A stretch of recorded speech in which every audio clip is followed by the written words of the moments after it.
All right, folks, we're about to hit Kamigawas. Sit back, relax. I'm going to tell you what I think is about to happen. I'm going to give you my opinion of this new Neon Dynasty set, and I'm going to tell you what I think the market thinks is going to happen. Sit back, arms and feet in the vehicle. Feel free to munch in some food while you're waiting. All right, so we are approaching Neon Dynasty, the first Magic the Gathering Kamigawa, new set, new block, whatever you want to call it, of 2022. So, let's get a couple things out of the beginning here. Usually Q1, new sets are deemed weak. I did the bunny ears, so you know it's serious. And people are very, bearish, negative, but okay. I'm seeing more excitement and more positivity towards this standard set than I've seen in probably since 4 sets ago, probably since Strixhaven. Because obviously Adventurer's Forgotten Realm, I'm the only one buying it because I'm the only dumb person.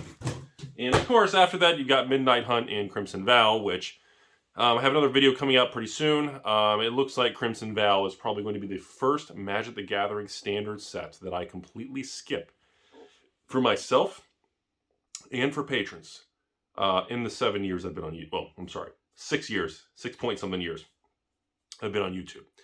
I'll readdress and reevaluate that decision as the product ages. It gets closer to the end of its life cycle. But as of right now, the situation is so weak. Distributors are so loaded with Crimson Vow, and Papa Bezos on Amazon is just fire selling. You can buy set boxes. Somebody sent me a link. You can buy like set boxes of Crimson Vow on Amazon for like $80 or something. And it was just like, I'm just not going to get involved. There's no point in doing it. I'm just, that's the path Wizards has chosen with Papa Bezos, and we're just going to skip this product. And I think that's okay. All right, so let's talk about Kamigawa. So, first of all, I think the market expects this product to come out and tank to zero. And essentially, if you're holding the box, you get a bill in the mail. I personally believe Wizards has adjusted the print run of the collector boxes to be slightly less than Adventurer's Forgotten Realm and Innistrad. I believe that Wizards sees the weakness in what's happening to their products, and I believe they have adjusted by this point. Now, I could be wrong. The adjustment may not come to the next set because of the lead time and print cycle and the how early they have to make those decisions, but I believe they made the printing decisions many months ago, and I believe it was after they saw the results of Adventurer's Forgotten Realm. So my opinion is the timetable should line up that either this set or the next one's going to have a reduced print run. I'm noticing that essentially collectors and evil investors are skipping collector boxes and have given up. It's just literally, Rudy, the amount of patron messages, the amount of comments on videos, even the box openings, other YouTube channels, where I see people and I'm reading comments and, and I'm getting feedback, and the amount of people saying, Rudy, I'm out, bro. Mark Cuban, Shark Tank 6.9, I'm out. I'm not touching collector boxes. They're all just collapsing. They're not worth anything. And I can't blame people for that. I can't, because the market and the data of the last 3 sets, standard, draft, and collector, is very bearish, very weak. And I can't get mad at somebody or be like, I think you're wrong, because the data shows that, well, based on historical data of the last 3 sets, that would be the logical thing to do, with your money, your hard-earned money. Now, that's where we get into the funny thing about life. Because all of us, and a lot of people on Wall Street and equities and options traders with rocket emojis to the moon, fall for this. Yo, Rudy, the last 3 times that companies reported earnings, do they miss their estimates every time? The stock tanks every time. I'm buying puts, baby. I'm shorting that bad boy. And then the first time in 2 years, they beat estimates and you go to zero. The trend is your friend until the end around the bend and Chuck Norris takes your ex out to dinner is a very humbling experience. And I'll be very blunt with everybody. I bet very heavily on Kamigawa Neon Dynasty. Very heavily. Okay? So, because of that, let me explain what that means for myself and patrons and those of you watching who just like to follow my shenanigans. That means that essentially, I am on the hook for more Kamigawa collector boxes and slightly better pricing power than I've probably ever been in any collector box modern Magic history. Period. We're talking, I am literally went after $5,000 1,000 Kamigawa collector boxes. Do the math, folks. Even at $170 a box, do the math. Somebody, get your TI-83 Plus calculator out, wind up the hand crank, get the hamster running in the wheel, and see what the number spits out as. Why am I making this decision? Because everybody is bearish and negative. After doing a little bit of digging with some close people at some distributors, I have been able to confirm, whether this should be discussed or not, that most stores have reduced their allocation and exposure to new Magic releases because they're no longer comfortable with it. So that was the first piece of evidence that I was able to confirm on that. So I was able to scoop up many other stores' additional allocation in leftovers because they normally take 60 boxes and they ordered 24, one master case. By the way, a master case is one of these big boxes. These contain 24 collector boxes, and inside of a master case, there's 4 mini cases. I know. Wizards don't even put a fucking sticker on the box anymore, so you have to open it and check. So inside of each one of these big ones, you'll have 4 of these little ones. So you have a mini case and a master case, just so everybody knows what's going on here. So once I was able to confirm that many stores are backing away from the collector boxes and reduced their pre-orders, that got my attention. I've been mulling it over for the last couple of months on what do I want to do about that. Number 2, I said, okay, well, here's how it can play out. The product's either going to do well, or it's going to tank, or blah, blah, blah. And, like I've told you all many times, I have no problems being wrong. You can make fun of me all you want. I have no problems getting stuck with a product. But I do have a big problem with missing out and having regrets. That, I won't want to say FOMO, but being nervous and scared and fear, which causes me to back away like most other stores, I don't like that approach. And the higher the, greed to fear or greed to doomsday index, the more bearish and scared people are, the more that really gets my attention. Okay? So right now, as of filming this video, TCG Player is selling Kamigawa collector boxes for about $220 plus tax. I think most of them include shipping. Okay. eBay is about $195 plus tax for most people. That's where the market is. So not only am I taking a huge chance, but number 2, I decide I'm going to really pass it through to the patrons. So if you're one of my whale patrons, and you know the hundreds and hundreds, well, I'd say the top maybe 500 of the heavier spending patrons out of the thousands, they specifically contact me and say, Rudy, look, I don't care how many boxes I have to buy, but I want the cheapest price per box, period. I don't care if I have to buy a master case of 24 or 2 mini cases of 6.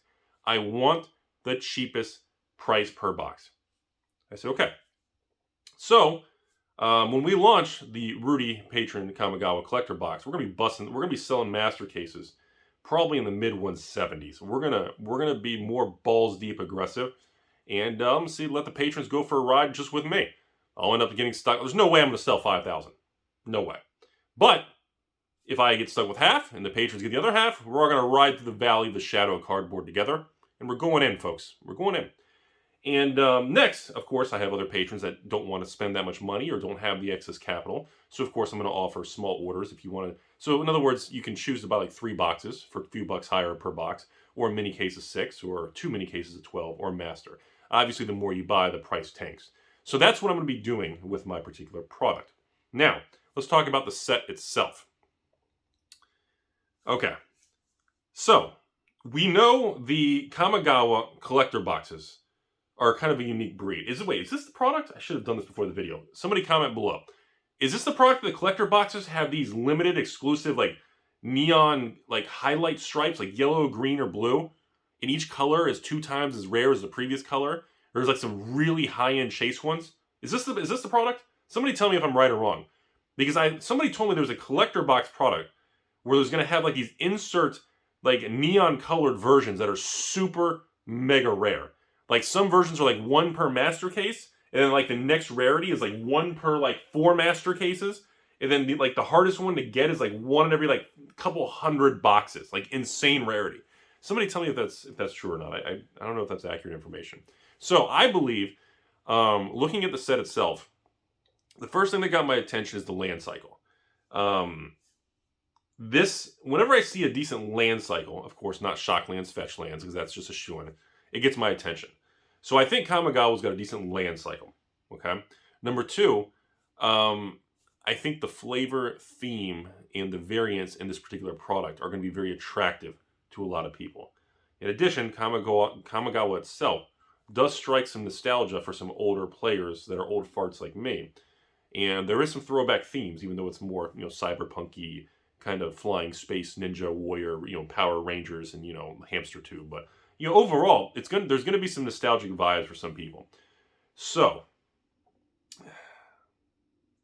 that makes me believe I do not think these collector boxes are going to tank the way Adventurer's Forgotten Realm or Crimson Vow did.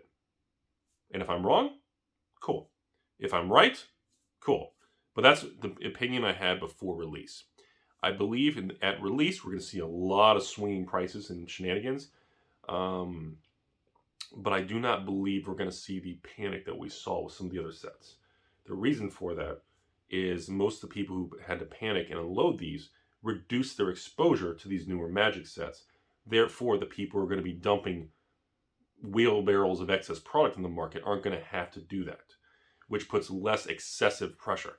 Because that's what happens is many times these stores will sit on a case or two or a position, and when just like on Wall Street, when the trend doesn't move in their favor, they're on the wrong side of the trade. Emotion tends to take over, grip into their psyche, and they want to release the pain. No giggity. Release the pain and the losses and stop worrying about it, and therefore they dump at any cost. So I think we're actually going to be having a situation here where, I said, in Q4 of 2021, I said that Wizards is going to come out of the gate in 2022 very strong, swinging. They're going to come out here just swinging every direction, And the reason for that is because I think they're feeling some pressure with a lot of market shifts. And they're seeing what's happening to their collector stuff and their different things. They know. They won't acknowledge it publicly, but trust me, they know. And I think we are lined up to have a very, very powerful year for new Magic. And, just to be blunt about it, you have the Brothers War. We have Quad Masters coming. We have Jumpstart 2, Commander Legends 2, and some of the other standard base sets. That's and an unset, which apparently the collector boxes, there's rumors that the collector boxes are going to have peelable cards with hidden things underneath it and like super rare chase things. And some people have rumored that those peelable rare chase ones could have serialized cards. I don't know. But I'm telling you right now, the lineup for the next 12 months is no joke. So, I just think Kamigawa, I look back at Theros and Call Time and AFR and Innistrad, Midnight Hunt and Crimson. I look at these sets and how the market is just middle fingering all these things. And I just, I may be the only Timmy, and maybe I am the king of the Timmys. But I'm not reducing the orders. In addition, I'm going balls deep, and I refuse to back down because the market's going to turn. And when it does, most people are going to miss out. Most people are going to be wrong. Most people aren't going to be ready. And by the time you see the swing, I was looking for a Zendikar collector box. By the time you see the change,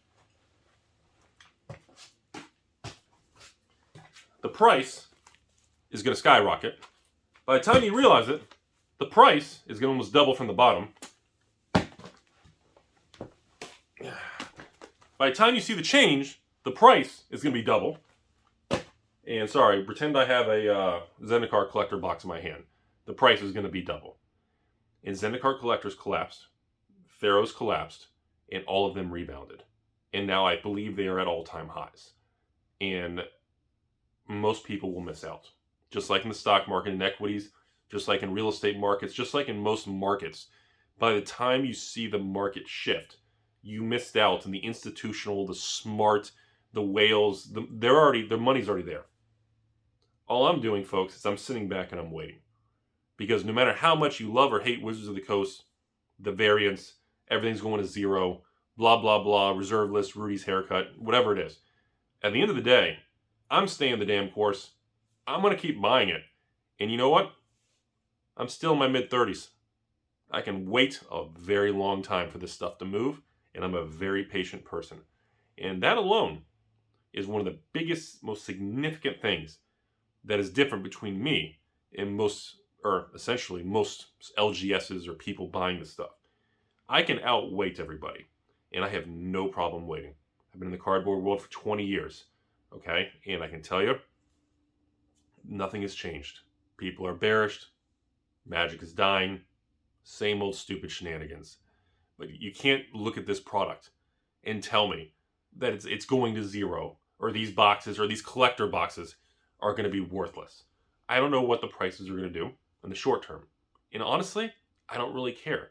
Because if you're trying to buy a stock or a collectible or a piece of real estate, because next week on Tuesday afternoon, you're going to flip it, if that's your mindset, you're probably going to get one or two right. And you're going to think you're captain of the taco empire. But trust me, you're not going to tell anybody about the ones you got wrong. Me? I tell everyone right now, there's a mountain 3 times the height of this camera of literally $250,000 that I have stuck in AFR. Nothing I can do. I sit here, I talk to you all, and I stare at the money that's doing nothing. That's it. And I'm okay with that because I can wait. Here's a picture of my crotch again.